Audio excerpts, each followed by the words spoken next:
皆さんこんにちは、フーチです。Neste canal compartilho o dia a dia do Brasil visto por mim, uma japonesa que chegou ao país no ano passado. Ainda estou aprendendo português, mas ficarei muito feliz se você me apoiar com um like e se inscrevendo no canal。さて、私は実は前々からやってみたかったことがありまして、それはブラジルのスーパーマーケットの商品を隅から隅まで見て、新しい食材や便利そうなアイテムを発見することです。ブラジルに移住して約1年半が経ちました。いつも食料品の買い出しは週に1回で、毎週レシピも似たようなものなので、買う食材も同じで、スーパーマーケットに行っても回るルートがだいたい決まっていて、目をつぶってでも買い物できるんじゃないかなって思うほどになっていました。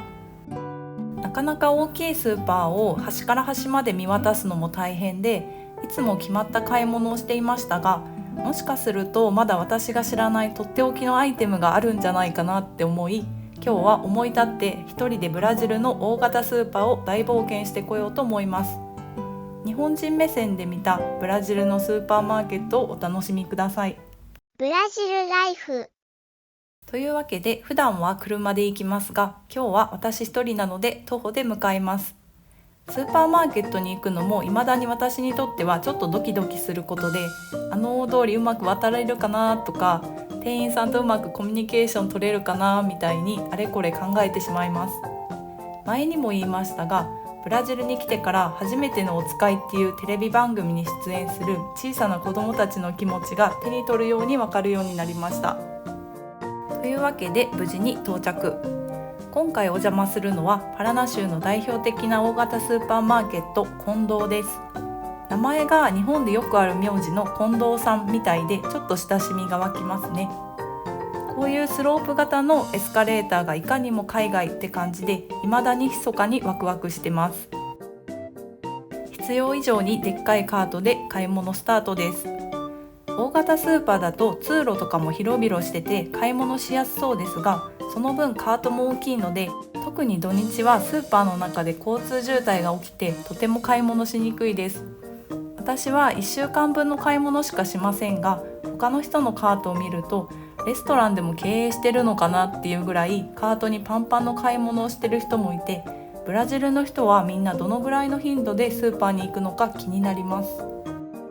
もう一つびっくりするのは、カートに商品と一緒にそのまま子供もボーンと乗せてる人が多くて、日本だったら一発アウトなことが普通に目の前で繰り広げられるのが海外だなと感じます。ここはスーパーマーケットですが、家電、キッチン用品、衣類、雑貨、とにかく何でも売ってます。今日は普段あんまり通らないエリアも見ていきたいと思います。テレビ、冷蔵庫、洗濯機、何でも揃います。ブラジルではガスコンロとオーブンが一体化したものが多く、我が家もこのタイプです。冬は暖炉みたいに使えます。エアフライヤーも結構人気なんですかね。私もブラジルに来てから初めて使いましたが、グリル系やトーストにも使えて結構愛用しています。エアフライヤーで作るレシピも今後配信していけたらいいなと思ってます。自転車も売ってるのは知らなかったです。本当に何でもありますね。タッパーだけでこのスペース。ブラジルでは電子レンジ対応のラップがあまり見つからないので、こういうタッパーが活躍しそうです。子供のおもちゃも豊富です。目玉焼きとかスクランブルエッグ用の小さいフライパンが欲しいなと思ってます。圧力鍋はブラジルの人よく使うイメージですが、以前どこかのショート動画で圧力鍋が突然爆発する動画を見てしまったので、怖くてまだ買えてません。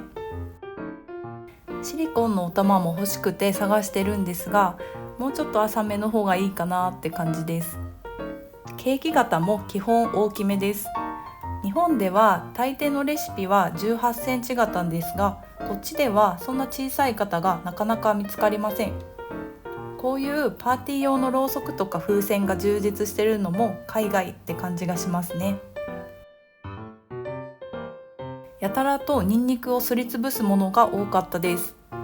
ブラジルの人はニンニクをたくさん使うんでしょうか。計量カップは日本と違ってブラジルの1カップは 240cc なので、レシピを見るときは注意が必要です。こんなハンバーガーを作る器具もありました。どうやって使うのか気になります。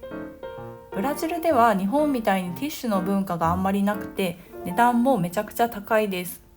その代わりにこの紙ナプキンが主流みたいです。でも鼻をかむときにはちょっと硬くて痛そうですよね。風邪の時はみんなティッシュを使うんでしょうか。ブラジルのシャワーはこういう電気タイプのものが多いです。最初はちょっとドキッとしますが、感電はしません。メリットはキッチンの洗い物とお風呂のシャワーを同時に使っても水圧とか温度に影響がないっていうことでしょうか。欲しかったコロコロテープを見つけました。日本とちょっと形が違いますね。なんか懐かしいポットがたくさん並んでいます。昔実家にこんなのあったなぁとしみじみ眺めています。ブラジルではこういうポットにコーヒーをたくさん用意して毎日ちょっとずつ飲むそうです。レストランとかに行ってもこういうポットと小さいカップがご自由にどうぞみたいな感じで置いてあります。ブラジルでは小さいカップに入ったコーヒーをカフェジーニョと言います。かわいいカフェジーニョ用のカップを発見しました。こういうケーキ用のお皿にホールのケーキを置くのに憧れます。ブラジルで地味にちょっとだけ困っていることの一つが、日本のような小さい小鉢がなかなか売ってないことです。でも日本で買って持ってくるのも割れたらショックだし、ちょっと怖いです。ブラジルではワンプレートに全部乗せるのが主流みたいですね。でも考えてみれば日本がお皿を使いすぎなのかもしれません。ベビーカーまで置いてありました。冬でもサンダルやビキニを売ってるのがブラジルって感じがしますね。このハワイアナっていうサンダルのブランドはブラジルでとても人気で、足元を見るとみんなこのサンダルを履いてるイメージです。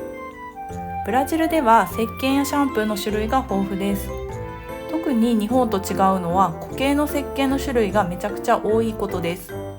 ブラジルでは固形石鹸を使う人が多いと聞きましたが、私も液体のボディーソープより固形石鹸派なので嬉しいです。こんな大きいサイズのリステリン初めて見ました。歯磨き粉もすごい種類です。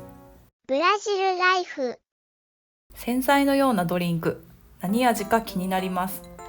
こういうジュースは普段ほとんど買わないので謎に包まれています。モンスターもいろんな種類がありますね。コカ・コーラも倉庫のように積まれています。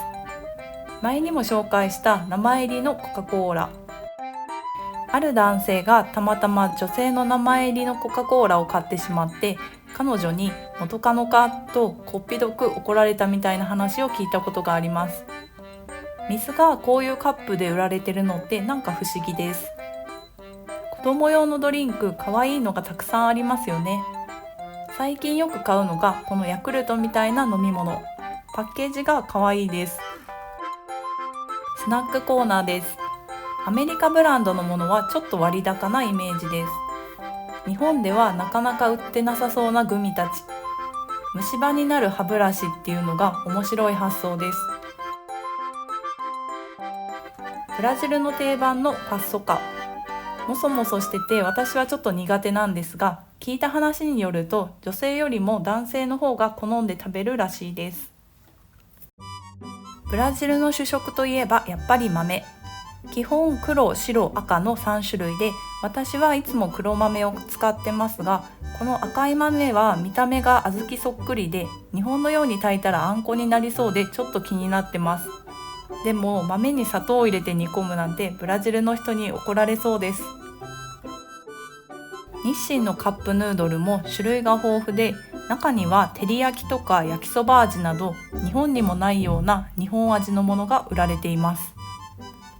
コーヒーコーナーです。やっぱり種類が豊富ですね。いろいろ試してみたいところですが、結局いつもこれを買ってしまいます。クリスチャンの私としてはこのボンジェズスというパッケージが気になるんですが、味はいまいちと聞きました。もっと小さいサイズがあればいろいろ試してみたいところです。普段は全然立ち寄らない冷凍食品のコーナーですが、何か面白いものはないかなと覗いてみました。私はポン・デ・ケージョがめっちゃ好きで、ブラジルのお友達の家に行くといつも美味しいポン・デ・ケージョがあるんで、これどうやって作ってるのと聞いたら、みんな既製品買うんだよ、そんなの手作りしないよと言われました。ピザがずらーっと並んでいます。このピザ型のアイス面白いですね。こんな鍋型のタッパーに入ったフェイジョアーダがあるんですね。初めて見ました。ハンバーガーもこんなに冷凍で売ってるんですね。冷凍のハンバーガーってあんまりピンとこないんですが、美味しいんでしょうか。こんな面白いものも発見しました。皆さんイカゲームは見ましたか？最終回の感想をぜひ教えてほしいです。私的にはちょっとっていう感じでした。実は明日は新しくできた日本人のお友達の家にお呼ばれしていて、みんなでたこ焼きパーティーをします。なのでお土産に持っていくケーキを焼くので材料を揃えたいと思います。まずは飾り用の粉砂糖。上にちょっと振るだけなのでこんなにでっかいのいらないんですが、小さいものが見当たりません。使い切るのに5年ぐらいかかりそうです。ブラジルでびっくりしたことの一つは、牛乳とか生クリームが常温で売られていることです。パックの作りが特殊で常温でも保存できるそうです。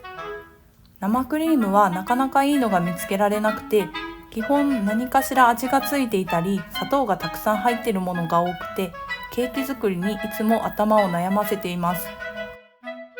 そして散々探し回っても見つけられなかった純ココアパウダー。やっぱりココアパウダーにももともと砂糖が入っているものが多く、香りもちょっと違います。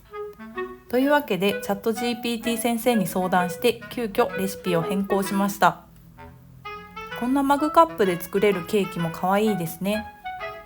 ブラジルのホットケーキミックスもどんな味か気になります。ブラジルライフ。気がつけばもうかれこれ2時間ぐらい滞在してしまっていて、そろそろ変な客だと思われそうなので、まだ半分ぐらいしか見れてませんが、お会計に向かいたいと思います。お年寄りに優しい国ブラジル。駐車場とかレジもお年寄り専用のエリアをよく見かけます。カートは大きいのにレジの通路は激狭で、ギリギリ通れるぐらいなのが面白いです。ブラジルのレジは日本と違ってお会計が終わったらその場で袋に詰めていくシステムなので時間がかかります。特に1ヶ月分ぐらいの買い物をしている人たちが前にいるとレジはどん詰まりです。土日のスーパーのレジとか待ってる間にちょっと昼寝できるんじゃないかなって思うことすらあります。そしてもう一つ謎なのがスーパーのレジ袋がとても小さいことです。どうやら小さい袋に商品を 2,3 個ずつ小分けしていくのがブラジルのスタイルみたいで、なんで大きい袋にしないのか未だに謎に包まれています。ちなみにこのカートごと乗せられるエスカレーターはタイヤが滑らない特殊な作りになってて、手を離してもカートが転がりません。